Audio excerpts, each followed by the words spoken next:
आपको क्या लगता है, क्या ये हकीकत है कि कोई मरने के बाद किसी की रूह इस दुनिया में भटकती है? क्या आपको लगता है कि जो लोग अपनी मौत नहीं मरते वो इसी दुनिया की फिजाओं में हवा बनकर शामिल रहते हैं? क्या आपके साथ कभी ऐसा होता है कि जब आप कमरे में बिल्कुल अकेले हों तो अचानक महसूस होता है कि आपके पीछे कोई है? आप चौंक कर पलट कर देखते हैं पर वहां कोई नहीं होता। कभी सड़क से जाते हुए आपको लगता है कि किसी ने आपका नाम पुकारा है, पर जब आप रास्ते की तरफ देखते हैं तो कोई दिखाई नहीं देता। ये सारी बातें कुछ कहने लोगों के लिए इस बात का यकीन है कि भूत होते हैं, रूहें होती हैं, पर मेरे लिए ये बातें किसी कोरी गप्प से बढ़कर कुछ नहीं थी। मुझे ये बकवास लगती थी तब तक जब तक मैं उत्तराखंड के एक गांव भावनपुर में नहीं गया था। उस वक्त मेरी उम्र यही कोई 30-32 की रही होगी। मेरी नई नई नौकरी लगी थी एक प्राइवेट कंपनी में जो पहाड़ी इलाकों में चट्टानों को तोड़कर वहां बड़े बड़े होटल बनाती थी।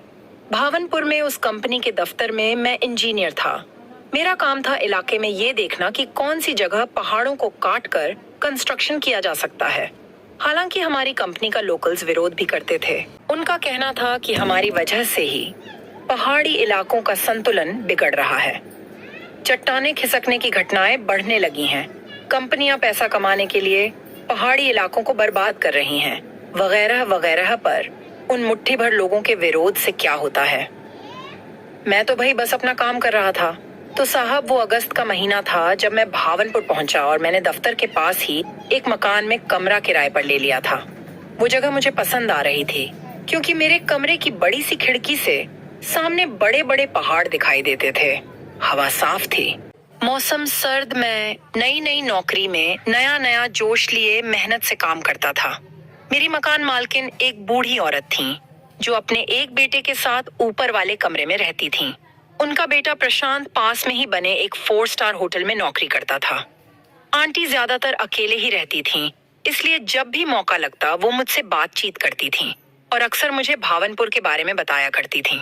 पर एक दिन उन्होंने मुझसे कहा, सुनो, तुम जब शाम को दफ्तर से लौटते हो तो वो जो होटल है ना जिसमें प्रशांत काम करता है, उधर से आया करो, उस सुनसान चढ़ाई वाले रास्ते से मत आया करो।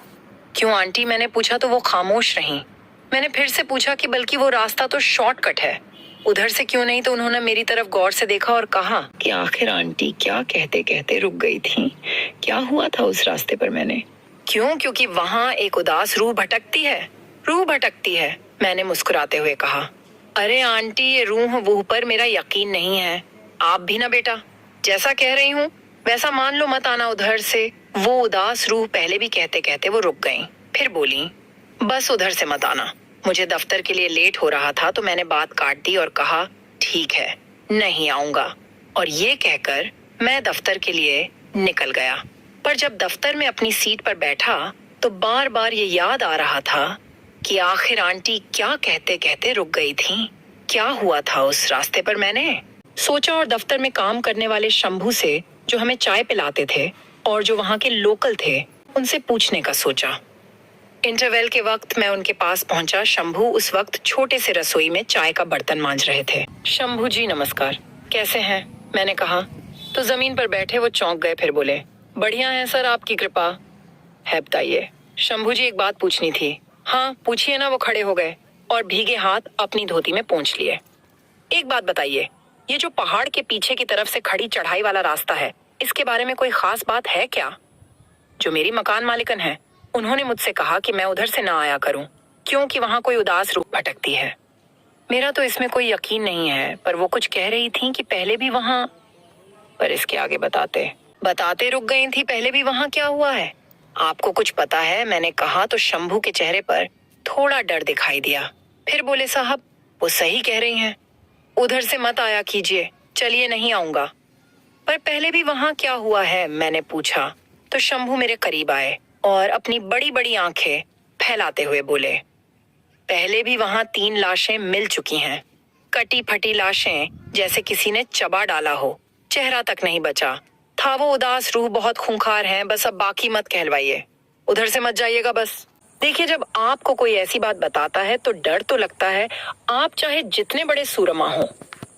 ये झूठ है कि मुझे डर नहीं लगता, सबको लगता है। मुझे भी लगा लेकिन वो क्या है कि एक चीज होती है डर और दूसरी चीज होती है चुल। इंसान की ये जो चुल होती ना, ये ही उसे बड़ी बड़ी मुसीबतों में डाल देती है। चुल हमें भी थी। उस दिन के बाद से कुछ दिन तो हमने उस रास्ते से गुजरना छोड़ दिया, पर ज्यादा दिनों तक खुद को रोक नहीं पाए। एक शाम दफ्तर से लौटते वक्त जब हल्का अंधेरा हो गया था, तो मैं उस चढ़ाई वाले रास्ते के पास से गुजरा।